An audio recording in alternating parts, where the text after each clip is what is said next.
कुछ दर्शक भी हमारे कमेंट कर रहे हैं। एक दर्शक हैं, उन्होंने बड़ी अहम बात लिखी है, वो अपनी शोध से शायद बात लिख रहे हैं, उसका जवाब मैं आपसे चाहूंगा। ये लिख रहे हैं कि कितना ही काम है, 1200 मतदाता है, यानी कि 300 परिवार, हर दिन 10 परिवार मान लीजिए, हर परिवार आधा घंटा, दिन भर में कुल जो है 5 घंटे का काम है, नौकरी होती है 8 घंटे की। परेशानी ये है कि बहुत से लोग झूठा प्रमाण पत्र देकर नौकरी पा रहे हैं। तो ये तंज कसा जा रहा है बीएलओस पर, उनके कामकाज पर। अब सवाल ये है कि बीएलओस की गलती है या फिर ये जो समय सीमा 1 महीने की दे दी गई है, जिसमें 1 हफ्ता और बढ़ाया गया है, उसकी दिक्कत है, जो अधिकारी प्रेशर डाल रहे हैं उसकी दिक्कत है? दिक्कत है कहां, कौन दिक्कत, और जो दिक्कत हो रही है उसका सॉल्यूशन क्या असल में हो पा रहा है? राशिद भाई। मोहन भागवत जी ने पिछले दिनों कुछ बात कह दी थी, तो ये जो कमेंट कर रहा है बंदा, ये अकेला नहीं है। धार्मिक पशु यहाँ इतने हैं कि साउथ का जो सांसद आता है वो ये कहता है कि ये गोबर पट्टी है। मैं नहीं कह रहा हूँ, साउथ के सांसद ने कही है। इस पूरी पट्टी को गोबर पट्टी यूं कहा जाता है कि बीएलओ के मरने के बावजूद भी इसने काम बड़ा आसान बता दिया है, जो भाई जो बोल रहा है। हाँ, ये कह रहा है कि कंप्यूटर चलाना नहीं आता, फॉर्म भरना नहीं आता, परेशान है, तो इनकी ट्रेनिंग करवा देते भाई, चलाना सीख जाते ये लोग। साइंसदानों में बैठेंगे मोदी जी, उन्हें भी ज्ञान देंगे, पर्यावरण के लोग बैठेंगे उन्हें भी ज्ञान देंगे, और चौथी और 10वीं का जो है वो निकल नहीं पा रहा है। तो इनके जब गुरु ऐसे हैं तो क्या कर सकते हैं, इसको छोड़ो, इसका जिक्र हमारा फुटेज खा रहा है। मैं कहना ये चाह रहा हूँ, यहाँ पर वो है रालोद के, क्या नाम है इनका, नाम आरपी चौहान साहब। अब चूंकि सरकार से जुड़े हुए लोग हैं, इन्होंने कहा कि ये विवेचना का विषय है। भाई जो भी है भैया, आप एक बात बताइए, अभी जो बीएलओ की बात बता रहे हैं, फांसी लगा रहे हैं, उसका एक सुसाइड लेटर है, उसमें उसने कहा है कि मेरे पे ये प्रेशर है, मेरे पे ये है। पिछला वाला जो मरा था यादव, उसने लिखा कि मुझे अल्पसंख्यक दलितों के नाम काटने का प्रेशर था। परिवार वालों ने आरोप लगाया। हाँ, परिवार वालों ने आरोप लगाया था। तो अब ये बताओ भैया, आप चूंकि सरकार से जुड़े हुए हो, और क्या विवेचना चाहिए इसके बारे में स्पेसिफिक इसी बात का जवाब देना बस। अब आप बताओ, ये 2 बीएलओ हैं, अरे भैया अखिलेश यादव जी नहीं, आयोग संज्ञान ले, देखिए ये आयोग का विषय है, आयोग संज्ञान लेगा, जांच कराएगा, कार्रवाई करेगा जो जिम्मेदार होगा। ये गलत है हो रहा है, हो रहा है? नहीं, अगर ऐसा है तो बिल्कुल गलत है, कौन कह रहा सही हो रहा है? कि बिहार के अंदर जो इलेक्शन हुआ था, अगर कहीं कोई गलत हो रहा, हमने आपको पहले बनाया गया था और बहुत बड़ा पैसा दिया गया। चौहान साहब सुन लीजिए, इसका भी जवाब दे दीजिए कि बिहार के अंदर जो जीविका दीदियों को लेकर के बनाया गया था बीएलओ, और उनको एक मोटा पैसा दिया गया, तो उनको तो पता था कि उनको कंप्यूटर नहीं आता है, तो वहां जीत के बाद वो खुशी मनाई गई, तब उनको पता था नहीं आता है, तब भी शामिल किया गया। और अभी जो लोग जानते हैं, वो जो लोग अपनी जाने दे रहे हैं, उसको लेकर के एक सवाल खड़ा किया जा रहा है कि उनको अदालत जाना चाहिए। आपको लगता है कि अदालत के अंदर कोई फैसला होगा? कई ऐसे फैसले हैं जिसमें ये साफ तौर पर कहा गया है कि भावनाओं पर हमने फैसले दिए, तो हम कैसे उम्मीद करें उससे कि अदालत जो है सही तरीके से फैसला करेगी? जवाब ले लेते हैं चौहान साहब, जवाब लेंगे, जवाब ले लीजिए। दरअसल मूल दिक्कत जो है, आप देखिए, किसी भी व्यवस्था को सुधारने के लिए अगर कहीं कोई व्यवस्था होती, कोई गलती करता है, तो उसके विरुद्ध जो वैधानिक कार्रवाई है वो होती है, होनी चाहिए।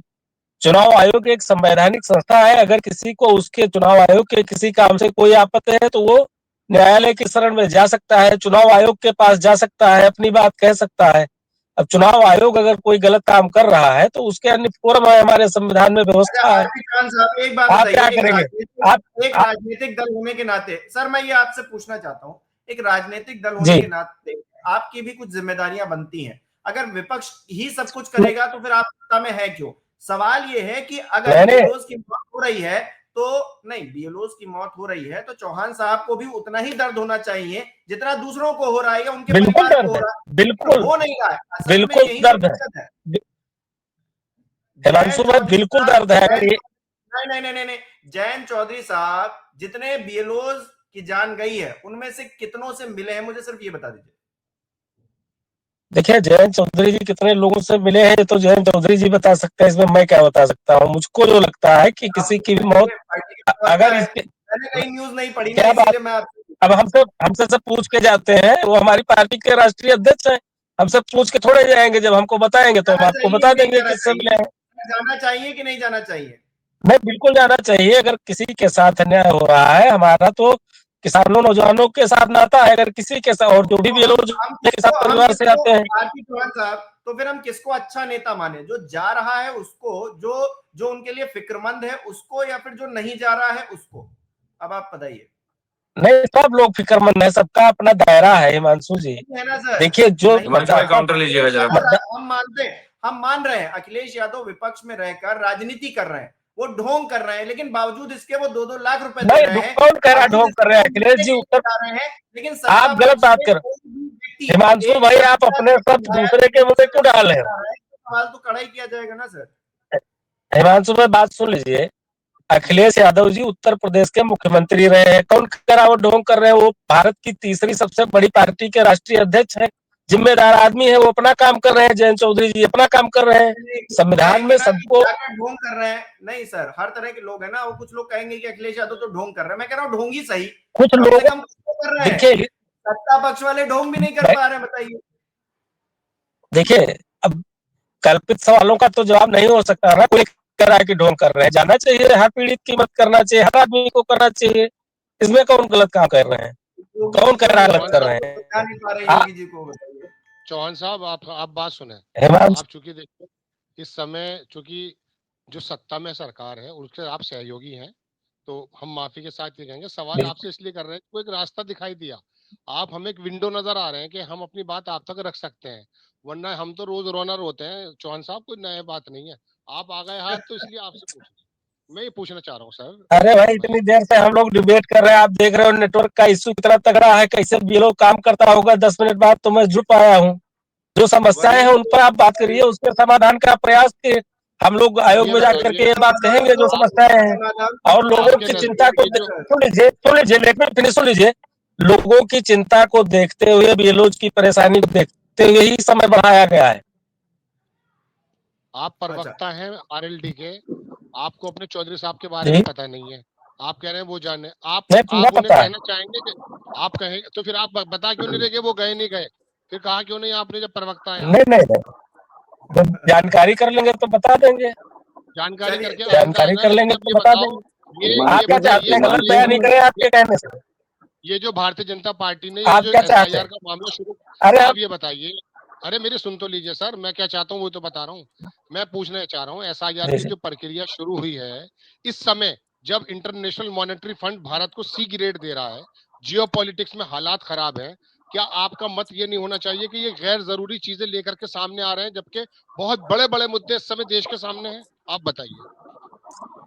आयोग एक संवैधानिक संस्था है, आयोग को कब करना है, कैसे करना है, कोई निर्वाचन, ये कोई राजनीतिक दल थोड़े तय करेगा। राजनीतिक दल को अगर आपत्ति है तो अपनी बात आयोग से कह सकता है, उसके बाद आयोग नहीं मानता न्यायालय की शरण में जा सकता है। न्यायालय की शरण में तो पहले से गए, वहां से जवाब नहीं आ रहा भैया, आपसे पूछ रहा हूँ राष्ट्रीय लोकदल का मत आप बताइए। आप नहीं, राष्ट्रीय लोकदल का मत जो है हमने आयोग को बता रखा है, जो और दिक्कतें होंगी बता देंगे। जिन लोगों को जो बीमार होगा वही तो दवाई खाएगा। हमको जो समस्या दिख रही है हम उचित मंच पर कहते हैं।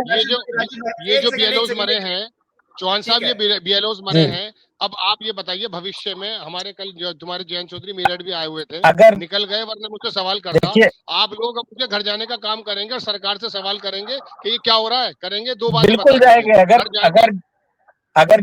अगर ड्यूटी के दबाव में किसी की भी मौत हुई है तो दुखद है और उस पर कार्रवाई होनी चाहिए अगर किसी ने दबाव डाला है, और जिन लोगों के घर हम जा सकेंगे जरूर जाएंगे। ठीक है, विवेक जी कुछ कह रहे हैं, विवेक जी क्या कह रहे हैं?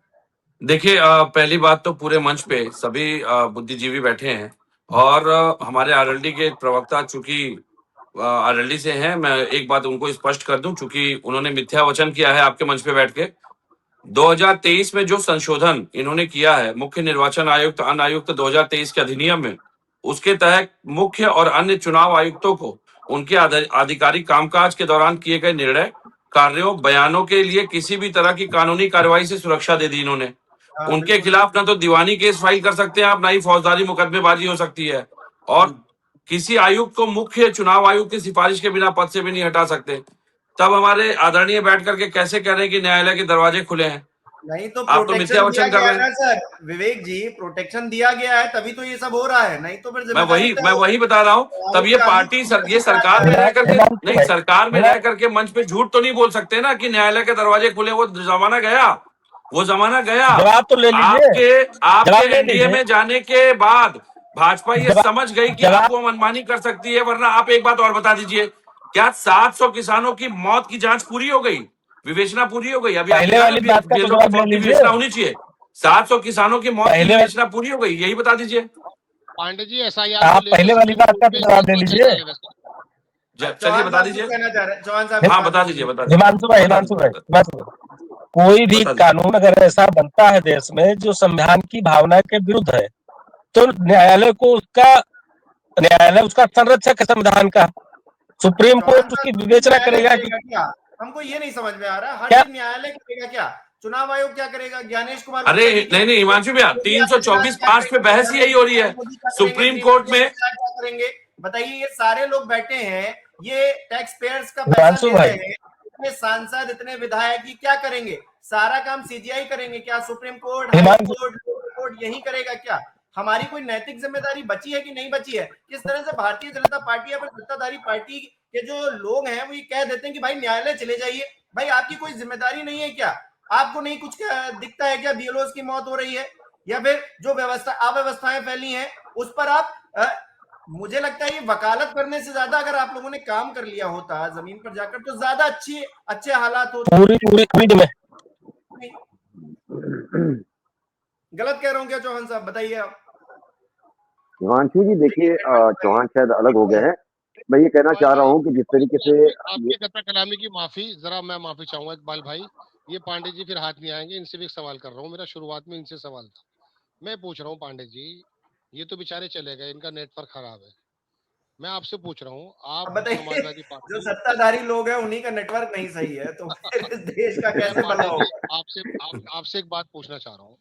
अखिलेश यादव को पूरा देश इस वक्त अलग नजर से देख रहा है, ये मैं आपको जमीन की खबर बता रहा हूँ। जब किसी प्रदेश में कांग्रेस हार जाती है, कोई विपक्षी हारता है, आप यकीन मानिएगा ममता बनर्जी और अखिलेश यादव देश के पटल पे आते हैं। मैं आपसे पूछ रहा हूँ, समाजवादी पार्टी इतना बड़ा संगठन है, लाल टोपी पहन के आप सड़कों पे आते हो, मैं आपसे पूछ रहा हूँ आप सड़कों पे क्यों नहीं उतर रहे? ये जवाब दीजिए आप। नहीं, इसका दोनों जवाब मैं आपको दे दूं। अभी 2 दिन पहले प्रेस कॉन्फ्रेंस में आदरणीय अखिलेश जी ने कहा है कि सड़क पे अब हम उतरेंगे। सड़क पे उतरने की किसी पत्रकार ने सवाल पूछा था, उन्होंने स्पष्ट कहा है, उन्होंने कहा कि आप ही बताइए हम क्या करें। उन्होंने कहा सड़क पे, बोले बिल्कुल हम सड़क पे उतरेंगे। अब पहली बात तो स्पष्ट हो गई कि सड़क पे उतरने के संकेत आ गए हैं। वो बस जिस दिन आदेश जारी हो गया उस दिन समझिए पूरी पार्टी सड़क पे ही दिखेगी आपको। उसके बाद पार्टी कार्यालय खाली रहेगा, क्योंकि वो हम फिर अनिश्चित काल के लिए चलेंगे, अनिश्चित काल के लिए चलेंगे सड़क पे। ये बात तो हम भी सोच के बैठे हैं। उससे बड़ी बात यह है कि अभी जो सत्ता पक्ष बहुत क्लीन स्वीप करने की कोशिश कर रहा है कि चुनाव आयोग तो संवैधानिक संस्था है, उस समय यही सत्ता देखेगा चुनाव आयोग को डिफेंड करने के लिए प्रेस कॉन्फ्रेंस कर रहा होगा, मीडिया में बहस करने के लिए चुनाव आयोग नहीं, यही लोग बैठे होंगे। और जिस तरीके से इन्होंने, और यही बात आपके सामने दोबारा कही जाएगी, कोर्ट चले जाते, जबकि इनको कानून नहीं पता कि इन्होंने संशोधन कर दिया। और इसी पे तो सुप्रीम कोर्ट में बहस चल रही है। इसी बात को लेकर तो मनु सिंघवी, उस दिन हमने एक चर्चा की थी, जिसमें कि बहस चल रही है कि चुनाव कराने की आड़ में चुनाव आयोग विधायी कार्य नहीं कर सकता। कानून बनाना तो विधायिका का काम है ना भाई। कानून तो लोकसभा में पारित होगा, राज्यसभा में उसका वो आएगा। बिल्कुल बिल्कुल। सरकार ने अगर कोई गलत कानून बनाया है तो उसके खिलाफ सुप्रीम कोर्ट को आपको जाना चाहिए। 1 मिनट दे दीजिए, इकबाल साहब कुछ कह रहे थे, उनकी बात मैं सुन लूं बस, उसके बाद मैं विदाई लेता हूं सर, मुझे कहीं और जाना है लाइव के लिए, इसके लिए आप लोग कंटिन्यू करिए प्लीज। ठीक है, बहुत बहुत शुक्रिया। आरपी चौहान साहब, देखिए आखिरी सवाल आप ही से। अभी हम लोग इस बात पर हंस भी रहे थे कि जब सत्ता पक्ष वालों का नेटवर्क सही नहीं आ पा रहा है तो फिर बाकी देश का नेटवर्क कैसे सही होगा? तो बताइए, जब आप ही लोग जो है सही को सही और गलत को गलत नहीं कहेंगे तो फिर हम दूसरों से अपेक्षा ही क्या रखें भाई? बताइए। आपका माइक म्यूट हो गया है शायद सर, आपका माइक म्यूट हो गया है सर।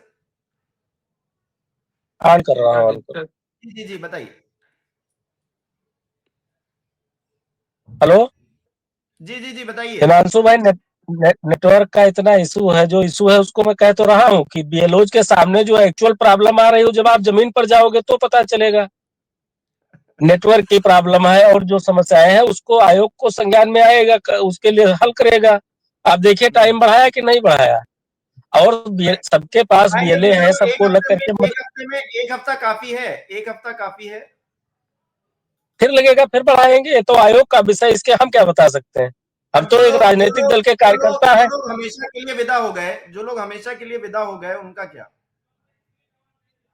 नहीं, अगर वो चुनाव के कारण विदा हुए हैं तो बिल्कुल जो जिम्मेदार है उन पर कार्रवाई होनी चाहिए, हम लोग तो कहते हैं सदैव। अरे सर, सुसाइड नोट लिखकर जा जो रहे हैं, जिम्मेदार है हिमांशु भाई, नौकरी आप छोड़ रहे हैं। मैं कोई कोर्ट, हिमांशु भाई मैं कोई कोर्ट तो हूँ नहीं किसी को सजा दे दूं, जो व्यवस्था है उसी के तहत तो आपको व्यवस्था में विश्वास नहीं है, आपको भारतीय संविधान की व्यवस्था में विश्वास है कि नहीं है?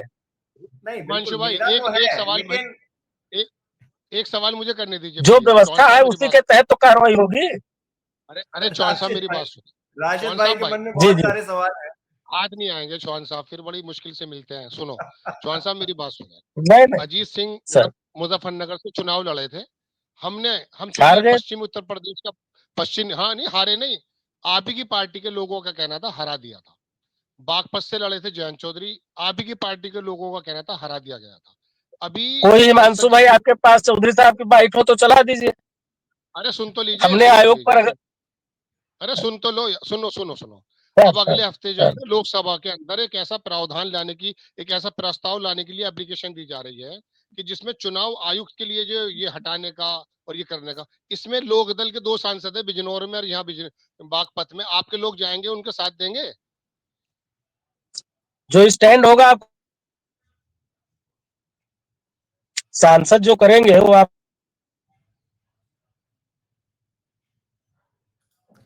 ठीक है, बहुत बहुत शुक्रिया आप सभी मेहमानों का हमारे साथ जुड़ने के लिए।